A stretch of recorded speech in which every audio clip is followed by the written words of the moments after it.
বাদর পালের এতান চালাইতো মিলে গাড়ি চালাইতো অনেক। আমার তো বাড়ির কোনো সমস্যা নাই, মা ফোলা কি সমস্যা, আমার ফোলা কি লোকে কাইতো ওখানে না। তো আচ্ছা কি দেখছেন আইয়া? এ তো এমনি জুলাই না, এটা কি বোঝা যাইতে আছে যেন আমার ফোলা নিজে ইচ্ছা ফাঁসি দিচ্ছে। আমার ফোলা তো এটা নিজে ইচ্ছা করছে না। কি মনে হয় এটা দেখে সেটা? মানে কিতা মনে হয় কি মাইরে থুয়া রাখলো নাকি, আমি তো এটা বুঝতাম পারতাছি না। এটা কি মানে যার গাড়ি চালাইতো তাই জায়গাতে মারা গেছে? তাই না জায়গা তুই তো। কার গাড়ি চালাইতো? বাদল শাহ।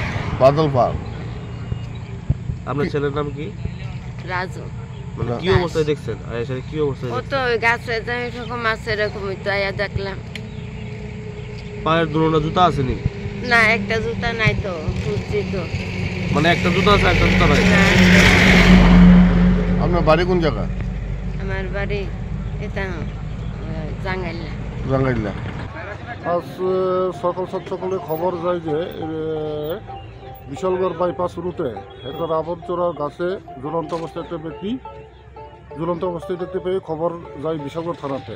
এরপরে আমরা তদন্তক্রমে আসিয়া ঘটনাস্থলে দেখতে পাই একজন লোক নাম হইল রাজু দাস, বাবার নাম নির্মল দাস, বয়স 35 অনুমানিক। এরপর আমরা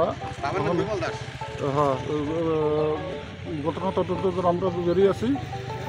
ওখানে তদন্তের পরে যে আমি আমরা বিশ্বকোপ মহকুমা হাসপাতাল দিয়ে ময়দান তদন্তের জন্য আমরা নিয়ে যাইতেছি। স্যার এই জায়গাটার নাম কি? এই জায়গাটার নাম হচ্ছে রাউতখোলা গোলাঘাটি বাইপাস। স্যার কি মনে হয় এটা অনেকে কইতাছে অনেক সন্দেহ, অনেক মাইরা ঝুলে রাখছে, কি কইবেন?